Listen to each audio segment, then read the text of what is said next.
I was sitting in silence in the first pew of St. Mary's Church in Ashford, a small New England town where every face seemed familiar, yet suddenly distant. My old black dress clinging uncomfortably to my body, a thin and faded shawl barely covering my shoulders. I had worn this same outfit countless times before for Sunday service, but never had it felt this unbearably heavy. My hands shook as I clutched my old rosary, its wooden beads worn smooth from decades of prayers whispered in the darkest nights. My chest ached as if a stone pressed against it, each breath shallow and painful, because this wasn't just another Sunday. It was the day I was saying goodbye to my son, Daniel, the boy I had raised with every ounce of love I had, the boy whose laughter once filled my small home with light. The church bells tolled, deep and mournful, each strike echoing like a blade tearing through the air, blending with the hushed prayers of the people around me who filled every pew, their whispers wrapping the old wooden walls in grief. The scent of lilies drifted through the sanctuary, mingling with the waxy aroma of burning candles, a fragrance at once soothing and suffocating, making my heart squeeze tighter with every breath.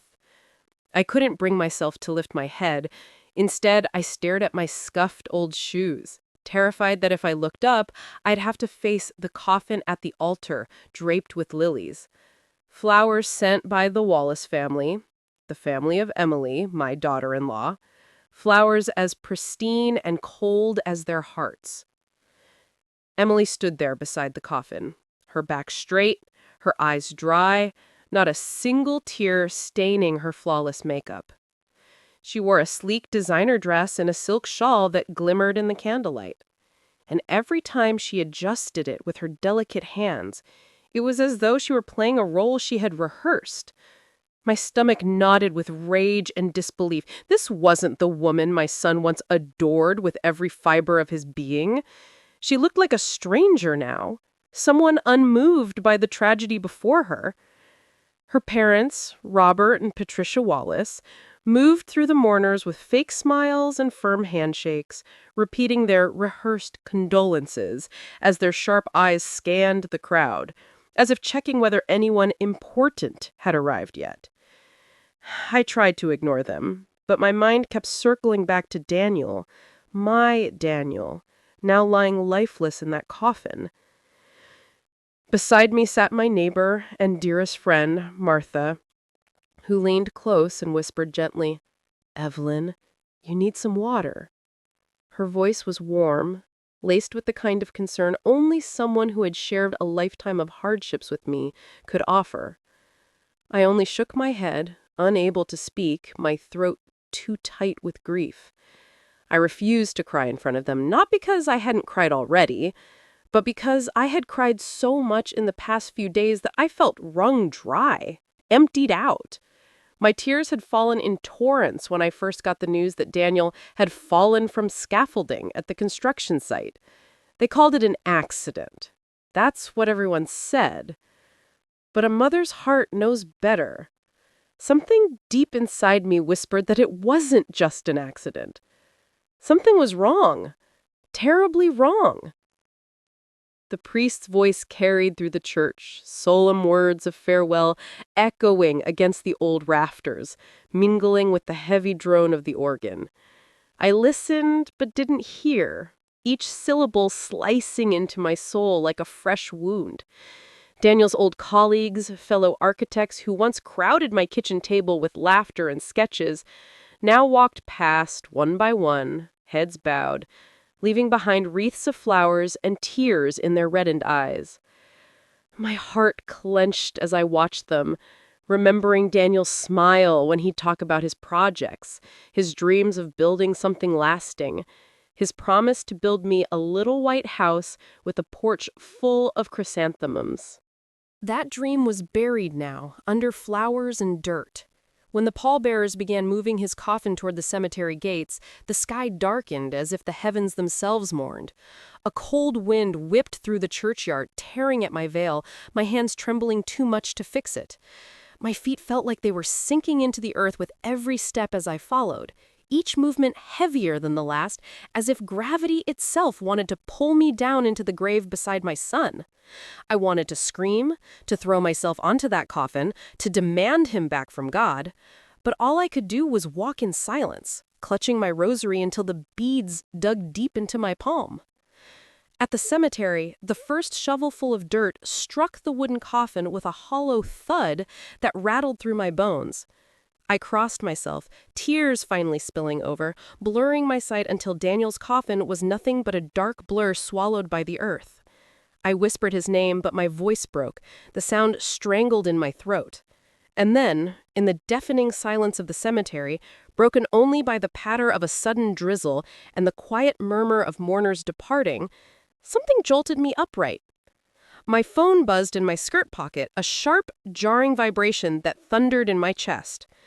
My hands shook as I pulled it out, half expecting it to be a wrong number, some accidental intrusion into my grief. But when I looked at the glowing screen, my blood froze. A message. From an unknown number? I opened it and the world stopped. "Mom, it's me. I'm alive. Don't believe her." My heart pounded so violently I thought it would burst. My fingers gripped the phone so tightly my nails dug into my skin. I looked down into the open grave, at the coffin disappearing beneath clumps of wet soil, and my vision swam. My son! My Daniel! How could this be? I had seen his lifeless body lowered into the ground. How could he be alive? Who sent this message, and why now, in this moment? My knees nearly gave out, my entire body paralyzed as questions screamed in my mind with no answers. Martha touched my arm, her worried voice piercing through the storm in my head. "Evelyn, are you okay?" I nodded quickly, shoving the phone back into my pocket, terrified that someone might see, that someone might ask. This message, real or cruel trick, was mine alone to bear for now. One by one, the mourners trickled away until the cemetery was empty except for me, the white wreaths, and the smell of wet earth. Then Emily's heels clicked sharply against the stones as she approached me. "Take care of yourself, Mom," she said flatly, her hand brushing my shoulder for the briefest moment before she turned away.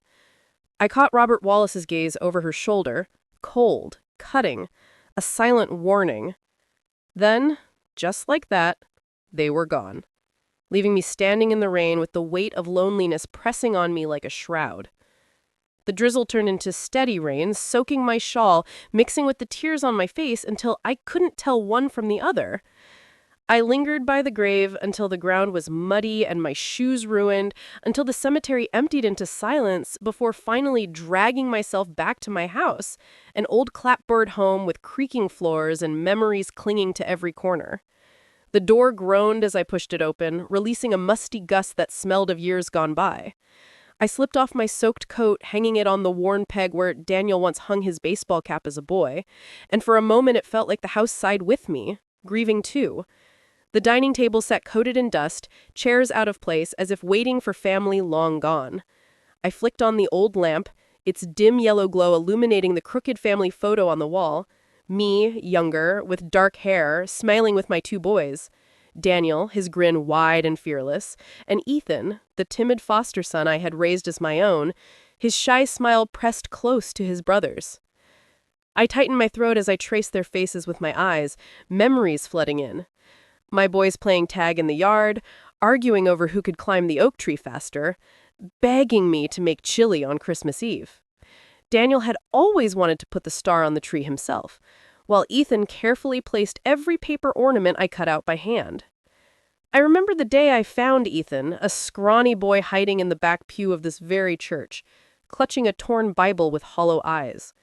I had reached out, asked if he wanted to come home with me, and when I introduced him to Daniel, my son had taken his hand and said, "You're my brother now. I'll share my toys."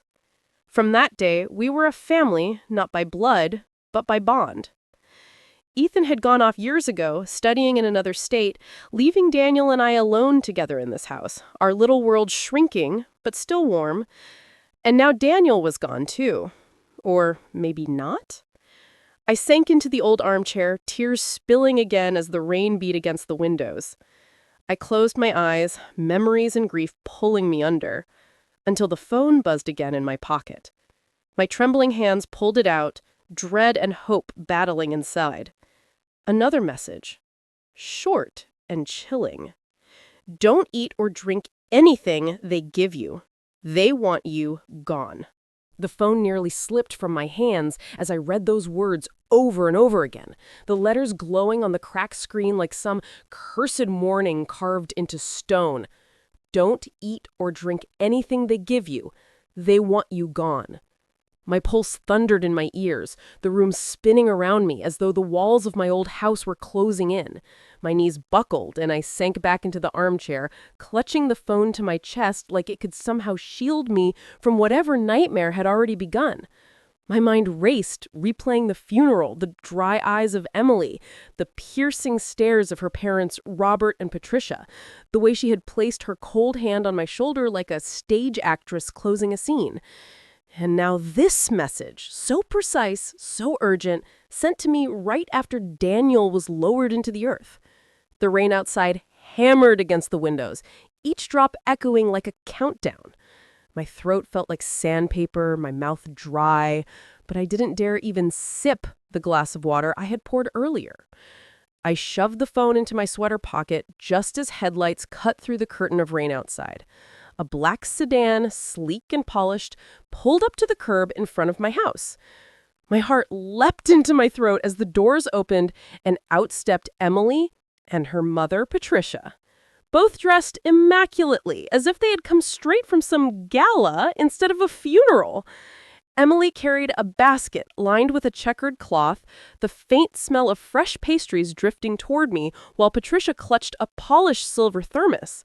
They walked up the steps of my porch, their heels clicking against the wood like hammers on nails, and before I could compose myself, Emily was knocking politely on my door, her voice sweet and sing-song. "Mom, we brought you something to eat. You need your strength." I stood frozen in the hallway, every muscle screaming to turn them away, the warning message burning in my pocket like a hot coal. Still, I forced myself to open the door with trembling hands.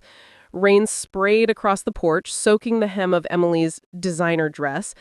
But she only smiled, her eyes sparkling with something I couldn't name.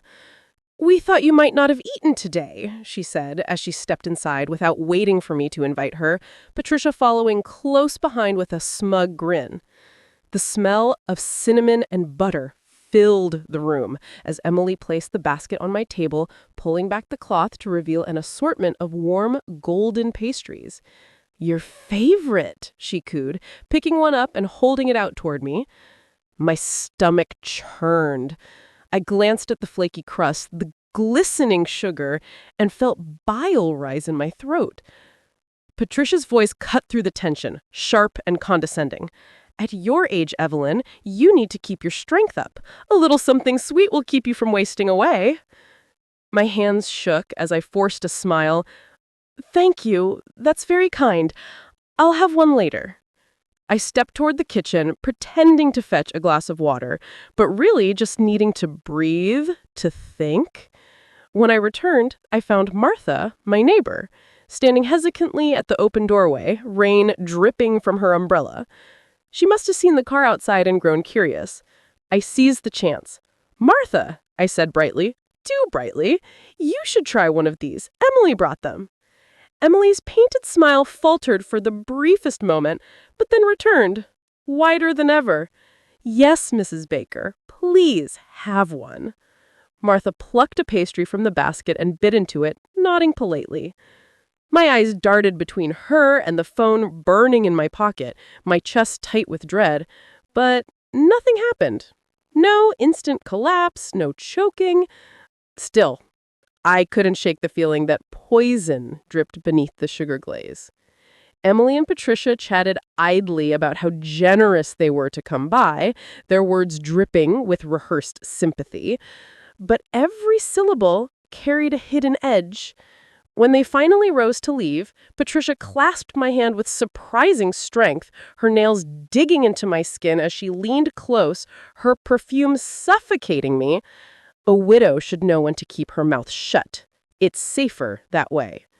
Then she released me with a smile as sharp as broken glass, and together they disappeared into the rain, their car vanishing into the stormy night. My knees gave out the second the door clicked shut. I sank to the floor, clutching my chest as the warning message replayed in my mind like a broken record. They wanted me silenced, and now I was sure.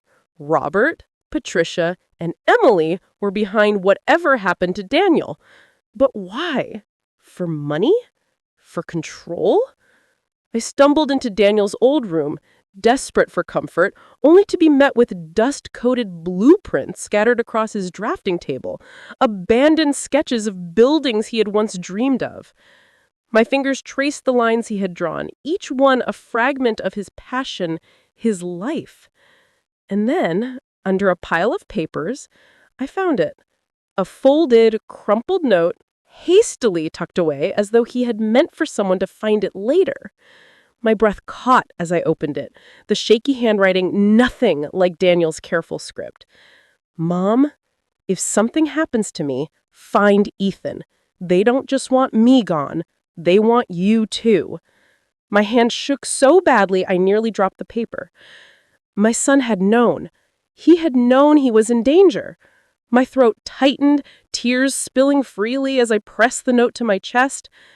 Lightning split the sky outside, thunder shaking the walls, when suddenly a furious pounding rattled my front door. I grabbed the heavy wooden cane by the wall and crept forward, my pulse hammering. The knocking grew louder, more desperate, as the storm roared outside. Trembling, I pulled the door open, and there stood Ethan, my foster son, soaked to the bone, hair plastered to his forehead, eyes red with tears. He looked at me with a mixture of grief and fury, and before I could speak, he fell into my arms. Mom? He whispered hoarsely, his body shaking. It was me. I sent those messages. Daniel tried to warn me before.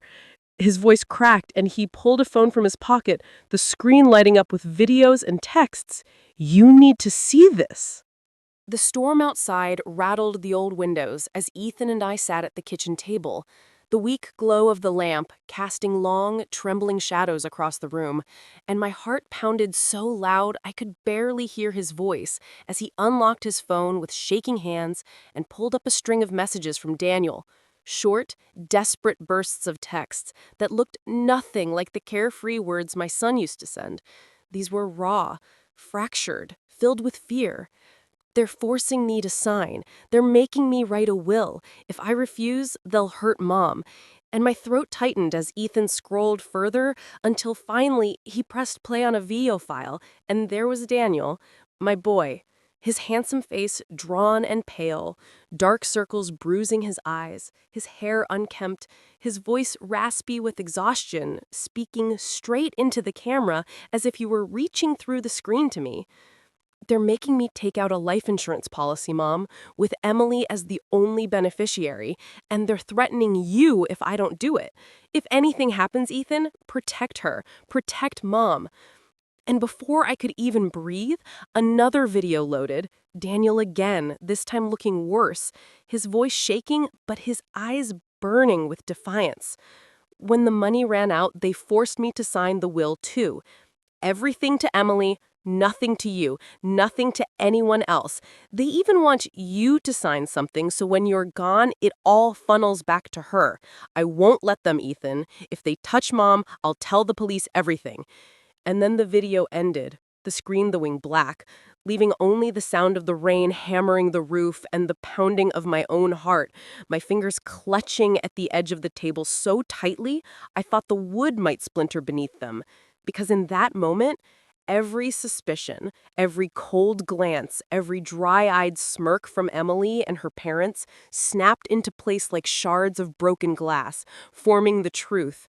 They had trapped my son, squeezed him for every penny, and when he resisted, they had killed him. My sobs tore out of me in raw, guttural bursts, my tears wetting the crumpled note Daniel had left behind, and Ethan reached across the table, gripping my trembling hands with his voice steady despite the wetness in his eyes. "Mom, he trusted me. He asked me to come back for you, and I swear I will not let them get away with this." And in his face, though he was not of my blood, I saw Daniel's loyalty, Daniel's courage, the very strength I thought I had lost buried with him. The storm raged as if the heavens themselves were testifying, thunder shaking the rafters while the wind clawed at the walls. And in that chaotic symphony, Ethan opened his laptop, the blue glow revealing his grim expression, and pulled up folders he had been keeping, documents Daniel had sent him before his death. Bank records, insurance policies, signatures that looked nothing like my son's careful handwriting, each page a cry for help we hadn't heard in time. My fingers traced the jagged forged letters, the tremor in Daniel's name on those papers, and bile rose in my throat. They hadn't just taken his money, they had stolen his very voice, his right to decide his own life. Ethan's jaw tightened as he clicked through to another file, a shaky recording Daniel had made in his office, the camera tilted, but his words clear as a bell. "Emily never loved me, Mom. It was always about the money. Robert and Patricia threatened me, threatened you, said you'd have an accident if I didn't pay. I gave them everything, but it was never enough. I don't know how much longer I can hold them off." As the video ended, the screen dimming again, I buried my face in my hands, wailing into the storm because my son had died carrying this burden alone, trying to protect me while I had sat in ignorance, lighting candles in church for his safety, even as the wolves circled him at home. Ethan slid from his chair and knelt beside me, his arm around my shoulders, his voice low but burning with fire. "He fought for you, Evelyn. Now it's our turn to fight for him." And I nodded through my tears, clutching his sleeve, because deep down I knew that grief was no longer enough, that silence was exactly what they wanted, and that if Daniel's voice had been silenced, mine had to rise. For the rest of that night, the storm pounding the roof like a drumbeat of war, Ethan and I pieced together every scrap Daniel had left behind, receipts showing massive withdrawals he never would have made, contracts with signatures that looked nothing like my son's careful handwriting, each page a cry for help we hadn't heard in time. My fingers traced the jagged forged letters, the tremor in Daniel's name on those papers, and bile rose in my throat. They hadn't just taken his money, they had stolen his very voice, his right to decide his own life. Ethan's jaw tightened as he clicked through to another file, a shaky recording Daniel had made in his office, the camera tilted, but his words clear as a bell. "Emily never loved me, Mom. It was always about the money. Robert and Patricia threatened me, threatened you, said you'd have an accident if I didn't pay. I gave them everything, but it was never enough. I don't know how much longer I can hold them off." And as the video ended, the screen dimming again, I buried my face in my hands, wailing into the storm because my son had died carrying this burden alone, trying to protect me while I had sat in ignorance, lighting candles in church for his safety, even as the wolves circled him at home. Ethan slid from his chair and knelt beside me, his arm around my shoulders, his voice low but burning with fire. "He fought for you, Evelyn. Now it's our turn to fight for him." And I nodded through my tears, clutching his sleeve because deep down I knew that grief was no longer enough, that silence was exactly what they wanted, and that if Daniel's voice had been silenced, mine had to rise. The morning after the storm, the air hung heavy with the smell of wet earth and chimney smoke from neighbors starting their fires. And as Ethan and I stepped out of the house, the world seemed unchanged. Yet, for me, everything was different. I carried Daniel's note pressed deep in my sweater pocket like a heartbeat against my chest. And in my bag, Ethan carried the USB drives, the videos, and the forged contracts like weapons we weren't yet sure how to wield. We walked to the bus stop at the edge of Ashford, the small town streets slick with rain.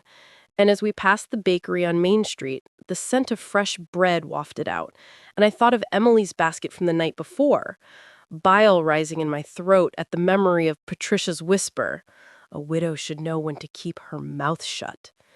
My fingers curled tight around the strap of my bag until my knuckles ached, and Ethan glanced at me, his jaw set, saying nothing but his presence solid beside me.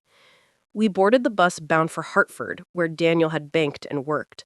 The rumble of the engine vibrating through the worn seats as the town rolled away behind us. I stared out the window at the blur of forests and faded houses, my reflection pale against the glass, and whispered silently to Daniel, "I'm doing this for you." At the downtown branch of First Federal Bank, the polished marble lobby gleamed under fluorescent lights, business people hustling past in suits, oblivious to the storm inside me. A young woman behind the counter recognized Daniel's name the instant Ethan mentioned it, her eyes softening with sorrow. "He was such a good man," she murmured, then lowered her voice and motioned us into a small office. There, she pulled up his accounts on her screen, the blue light reflecting off her glasses as numbers filled the display. Tens of thousands withdrawn in rapid succession, 50,000 here, 100,000 there, until the balances were nearly empty. My breath caught in my throat. Daniel, who once pinched pennies to buy me a new coat, would never have touched money like this. "He wasn't alone when he came in," the teller whispered, glancing nervously toward the glass door. "There was an older man with him each time. Tall, gray hair, expensive suit. I think it was his father-in-law." My stomach dropped, the room spinning as Robert Wallace's cold stare from the funeral flashed before me. Ethan snapped a photo of the screen with his phone, his expression dark and focused. The teller hesitated, then slid a stack of photocopies across the desk, her hands trembling. "The signatures don't look right," she whispered. "It's like he was forced." I scanned the jagged scrawls, nothing like Daniel's steady hand, each stroke a silent scream we hadn't heard in time, and tears blurred my vision until I had to press the papers against my chest to steady myself. Ethan tucked the copies into his bag like evidence for a trial that hadn't yet begun, and we thanked her, slipping out into the bright daylight that felt harsh and cruel, mocking the darkness inside me. We walked the city streets in silence until the looming skeleton of a half-finished building rose ahead, the construction site where they claimed Daniel had fallen. The chain-link gate screeched as we pushed it open, dust and diesel fumes filling the air, the clang of hammers echoing through the steel framework. I froze, staring up at the cowering scaffolds glinting in the sun, every metal bar aligned, every joint secure. It looked too solid, too new to have collapsed under Caniel's careful watch. My chest tightened as I whispered, "This doesn't make sense. He was too careful. He checked everything twice." Ethan's hand brushed mine as if to steady me. A young laborer, sweat darkening his t-shirt, leaned against a stack of bricks nearby, wiping his forehead with a rag. Ethan approached him, his voice low but firm. "Were you here the day Daniel Miller died?" The man's eyes flickered nervously, darting to the foreman's trailer before he leaned closer. "Yeah, I saw it. That scaffolding wasn't faulty. It had just been put up. It couldn't have fallen on its own." My breath caught in my throat, my knees weak beneath me. "Then how?" I whispered, my voice barely audible. The worker shook his head, fear clouding his eyes. Something was off that day. He wasn't alone. Before I could press further, an older security guard with silver hair approached, his face lined, his eyes weary. He looked at me long and hard, then said softly, "You're Daniel's mother, aren't you?" My throat closed, but I nodded, tears already burning. He sighed heavily, glancing over his shoulder before lowering his voice. "I saw him come in that day, with his father-in-law. Just the two of them. Then I heard a crash. By the time I got there, it was over." My stomach dropped, nausea rising like a tide. Robert Wallace again. Always Robert. Ethan's fists clenched at his sides, his knuckles white. "Is there proof?" he asked sharply. The guard's eyes darted around, before he reached into his pocket and pulled out a battered USB drive. "There's a camera on the gate. It recorded them coming in together. I made a copy because I knew it wasn't right." My hand shook as Ethan took it, sliding it into his bag with the others. My chest heaved, grief and fury battling inside me because now I knew Daniel hadn't simply fallen, he had been pushed, forced, silenced. I pressed my mouth to mouth, stifling a sob as the weight of it crashed over me, the roar of the machinery and the hammering of nails pounding in my ears like a cruel soundtrack to my son's murder. Ethan slipped an arm around my shoulders, guiding me back through the dust and debris as I whispered brokenly, "They killed him. They took my boy." He didn't answer, but his grip tightened, his silence fierce and protective, and as we stepped out onto the busy street again, I looked up at the bright, cloudless sky and swore to Daniel, to God, and to myself that I would not let them bury the truth. That night, the house was cloaked in darkness, the storm clouds rolling back in as though the sky itself couldn't rest until the truth was spoken. And Ethan and I sat at the Warden dining table, the yellow lamplight flickering over our faces as we replayed the footage from the construction site again and again. The grainy video showing Daniel entering beside Robert Wallace, the two figures swallowed by the shadows of the steel frame. And every time I saw it, my heart shriveled a little more because that was the last image of my son alive, walking into his death beside the man who should have protected him as family, but instead led him to slaughter. I clutched Daniel's note, his shaky words etched into my memory, "They want you too," while Ethan hunched over his laptop, arranging the files and videos into folders like a soldier preparing his ammunition. I could feel the determination radiating off him, his jaw tight, his eyes sharp, but beneath it all, I saw the grief too. The hollow ache of losing the brother who had once taken his hand and promised him he'd never be alone. My chest ached as thunder cracked overhead, the walls trembling with the force, and then, knock, knock. Soft, tentative, but in the silence of the storm it rang out like a gunshot. Ethan was on his feet instantly, motioning for me to stay back as he moved to the door, his frame rigid, his voice steady, but guarded. "Who is it?" For a moment there was only the hiss of rain, then a voice, fragile and trembling, almost swallowed by the wind. "My name's Claire. I worked for the Wallaces. Please, I need to speak to Mrs. Miller." My heart lurched, my pulse racing as Ethan cracked the door open, revealing a young woman drenched by the downpour, her flimsy raincoat plastered to her shivering frame, her hair clinging to her face, eyes red and swollen from tears. She looked so small, so broken, and yet when she lifted her gaze, there was a flicker of defiance burning in her expression. "Please," she whispered, "I can't stay out here. They'll notice I'm gone." Ethan stepped aside, letting her in, and I rushed forward with the towel, wrapping it around her shoulders, guiding her to the table where she sat, dripping water onto the floorboards.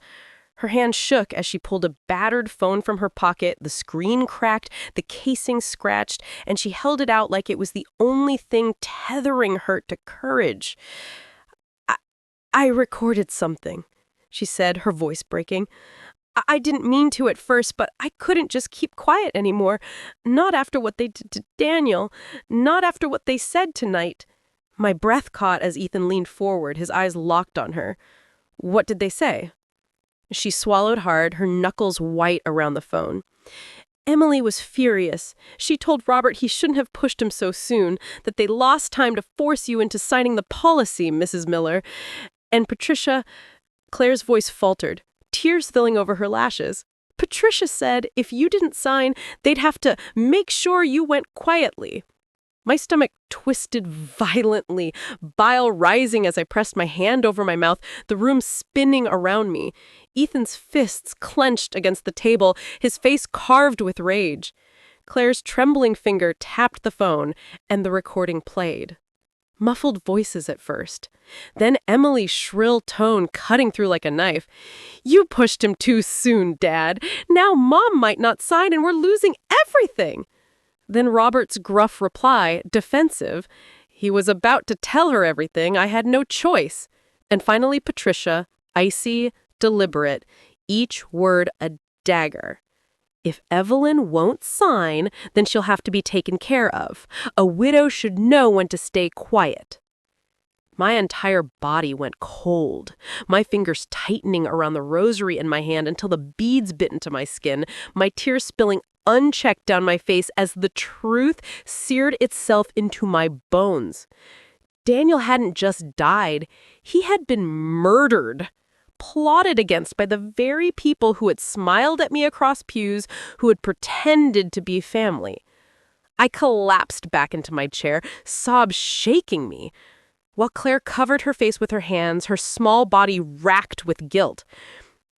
"They always treated me like dirt," she whispered, her voice muffled. "Tonight they mocked my parents, called us nobodies. I couldn't take it anymore. I had to do something. Daniel didn't deserve what they did to him. And you, Mrs. Miller, you don't deserve what they're planning." I reached across the table, gripping her trembling hands with my own, my tears falling onto her skin. "You saved me, child. You saved me, and you've given me the chance to fight for Daniel." She looked at me then, her eyes filled with a courage that belied her fragile frame, and Ethan placed a steady hand on her shoulder, his voice low but firm. "You won't face them alone. Not anymore." The three of us sat there in the storm's roar, bound by grief, rage, and the fragile thread of hope that justice might still be possible. And as the rain hammered down outside, I felt something shift inside me. Not the end of pain, for that would never come, but the beginning of resolve, the ignition of a fire that would not stop burning until the Wallaces paid for what they had done. The next morning, the storm had cleared, but the air still felt heavy, as if the town itself carried the weight of secrets, and I barely slept, lying awake with Daniel's note pressed against my chest and Claire's recording echoing in my head. Those cruel voices, Emily snapping at her father, Robert justifying murder, Patricia coldly spelling out my fate, looping endlessly until every nerve in me trembled with fury and dread. So when dawn finally crept through the curtains, I rose with swollen eyes but steady hands, because I knew what had to be done.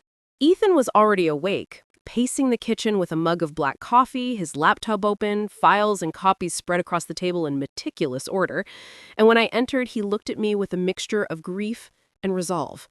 "We can't wait any longer," he said, his voice low but sure. "We have enough. Today we go to the police."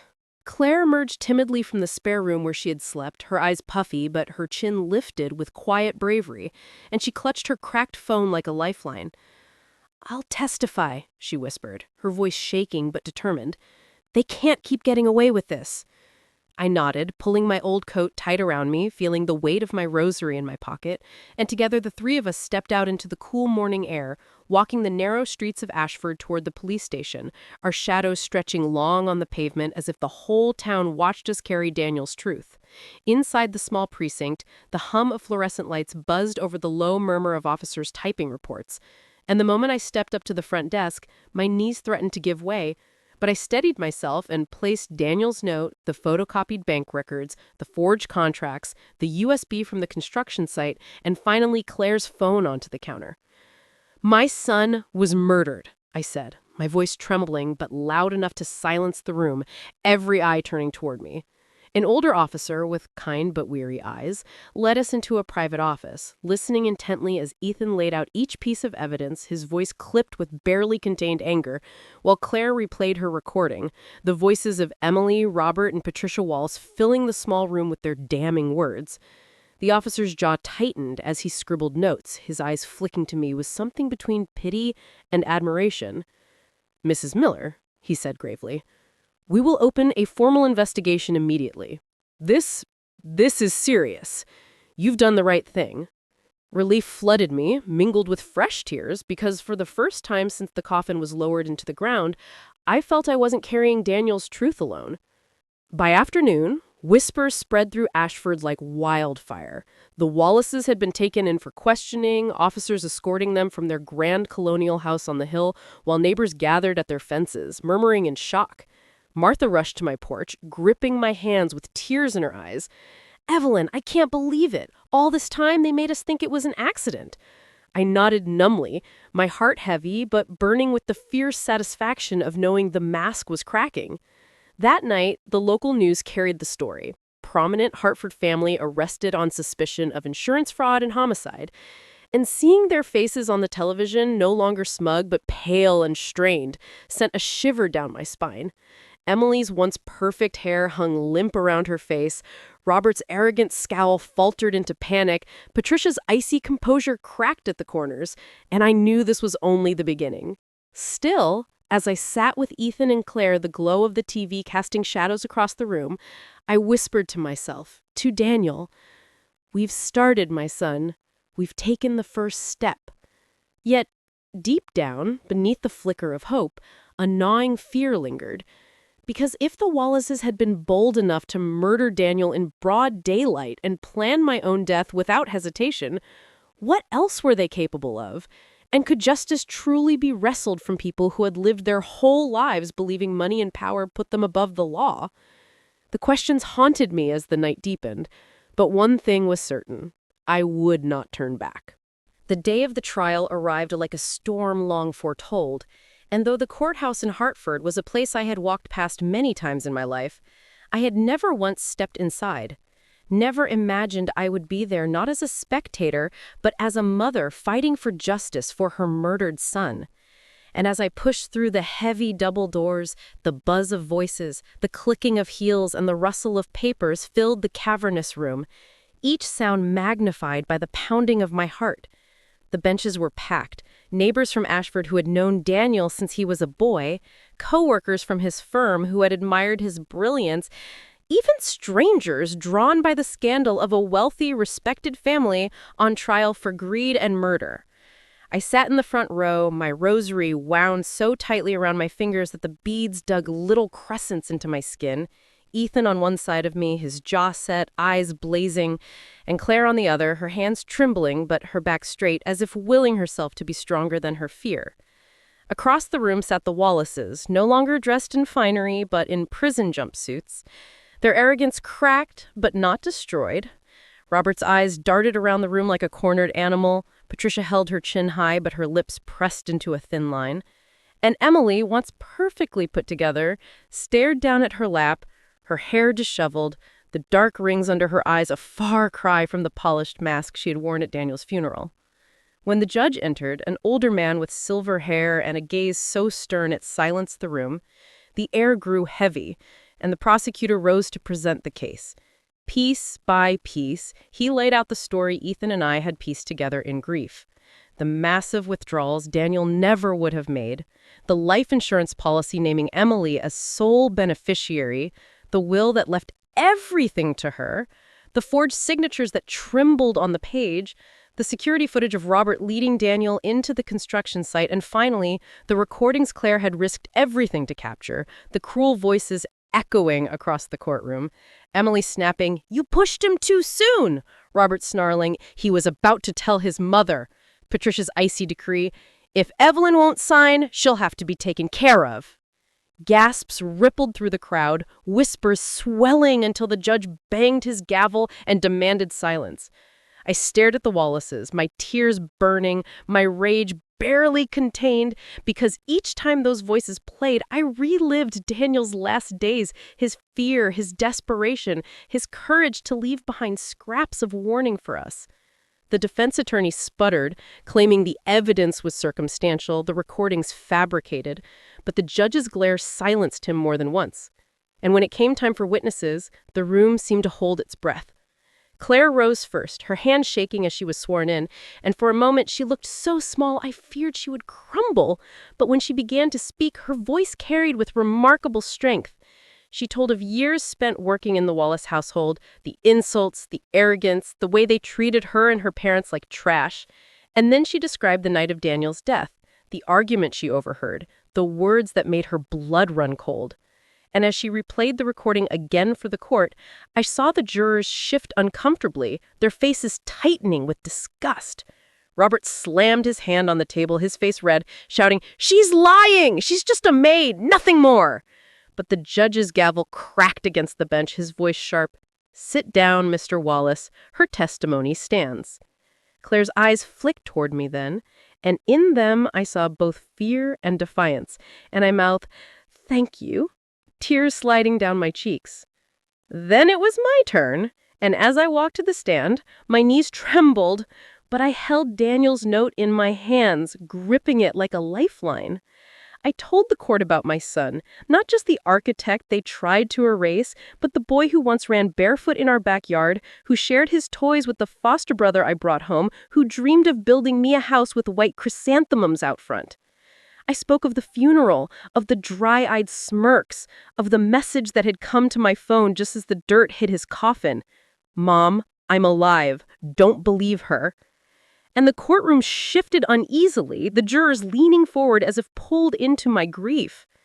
I showed them the note Daniel had left, the shaky scrawl warning me to find Ethan, warning that they were after me too. And my voice broke as I said, "My son knew. He tried to protect me even as they pushed him to his death. And now I ask this court, if you have children, if you have a mother's heart, would you not fight to your last breath for justice?" Silence fell so thick it was deafening, the only sound the crackle of microphones, and when I stepped down, Ethan squeezed my hand so tight it anchored me back to earth. The prosecutor called his final witness, a handwriting expert who testified that Daniel's supposed signatures on the contracts and will were forced, every shaky stroke a sign of coercion. The defense tried to protest, but by then the tide in the courtroom had turned. When the judge finally leaned forward, his voice steady but heavy with finality, he said, "This court finds Robert Wallace, Patricia Wallace, and Emily Wallace guilty of fraud, conspiracy, and the homicide of Daniel Miller." And his gavel struck like thunder. The room erupted, gasps, cries, even applause from some who couldn't contain themselves. And I sat frozen, tears streaming freely because though nothing could ever bring Daniel back, justice had spoken, his voice finally heard through ours. Emily crumpled in her seat, sobbing. Robert shouted curses as deputies dragged him away, and Patricia glared at me with eyes that still burned with hate, but her hands shook as she was let out in chains. I closed my eyes, clutching my rosary, whispering a prayer not just for Daniel, but for the strength to move forward. And when I opened them again, Ethan and Claire were beside me, their faces streaked with tears but lit with the fierce relief of victory. For the first time since my son's coffin was lowered into the ground, I felt the faint warmth of peace flicker in my chest, fragile but real. And I knew this was not the end of my story, but the beginning of a life lived in Daniel's honor. Weeks passed after the trial, yet the echoes of the gavel, the voices of the Wallaces unraveling under the weight of their own greed, and the sobs of a courtroom filled with neighbors lingered in my ears as though time itself had etched them into my bones. And though justice had been served in the eyes of the law, I still woke each morning reaching instinctively for the phone, hoping for a message from Daniel. Still glanced toward the driveway, expecting his truck to rumble up, still set an extra place at the table without realizing it, until tears blurred my vision. Grief, I discovered, does not vanish with a verdict, but it does transform, hardening into something quieter, a sorrow that no longer roared but whispered at the edges of my days. Ethan stayed by my side, filling the house with his quiet strength, and Claire visited often, her life finally her own after testifying, no longer bound to the cruelty of the Wallaces. Together we shared meals at my worn dining table, meals where silence was heavy, but also where hope began to take root. And I realized one evening, as the three of us laughed gently at a memory of Daniel's stubborn insistence on always putting the star on the Christmas tree, that family was not measured by blood, but by who stood beside you when the world collapsed. Still, Ashford no longer felt like home. It felt like a graveyard of memories, each corner echoing with Daniel's laughter, each street heavy with whispers of the trial. So when Ethan suggested we leave, start anew somewhere far away, I knew he was right. Though my heart ached at the thought of closing the door on the house Daniel had promised to rebuild for me. On the morning of our departure, I stood in the doorway with the old brass key in my palm, staring at the weathered clapboard walls that had held our lives, the porch where Daniel once chased fireflies, the crooked picture frame still hanging on faded wallpaper, and for a fleeting moment, I saw him, my boy, running up the path with his baseball cap askew, calling, "Mom, I'm home!" His smile so bright it lit the whole house, and tears poured down my face as I whispered into the stillness, "Goodbye, son. You'll come with me in my heart." I left a small bouquet of white chrysanthemums on the windowsill, flowers Daniel once said he would plant in front of the house he dreamed of building me. And then I turned the key in the lock for the last time, the click sounding like the closing of a chapter. On the plane, as we climbed through the clouds, Ethan sat beside me, his hand wrapped around mine, his thumb steady against my trembling skin. And for the first time in months, I felt the faint stirrings of something I hadn't allowed myself to imagine, the possibility of a future. I pressed my forehead to the window, watching the sunlight spill across endless white clouds, and I thought of Daniel, of his laughter, of the courage it had taken for him to resist until the end, leaving behind crumbs of truth for us to find. And I thought of Ethan, the boy I had taken in with nothing but a torn Bible and hollow eyes, who had grown into the man who carried Daniel's fight when he no longer could. "From now on," Ethan whispered, his voice steady but heavy with emotion, "you're not alone. I'll be your support, Mom. Always." My tears fell silently as I nodded, unable to speak, because I knew in that moment that while I had lost a son, I had not lost family. Family remained beside me, stronger than blood, forged in loyalty, sacrifice, and love. As the plane soared higher, I closed my eyes and whispered a final prayer. "Thank you, Daniel. I'll keep living for you." The grief would never leave me, but neither would his love, and somewhere deep inside I felt the first fragile ember of peace, flickering against the darkness, promising that even after the worst betrayals, even after the cruelest loss, life could still hold moments of light.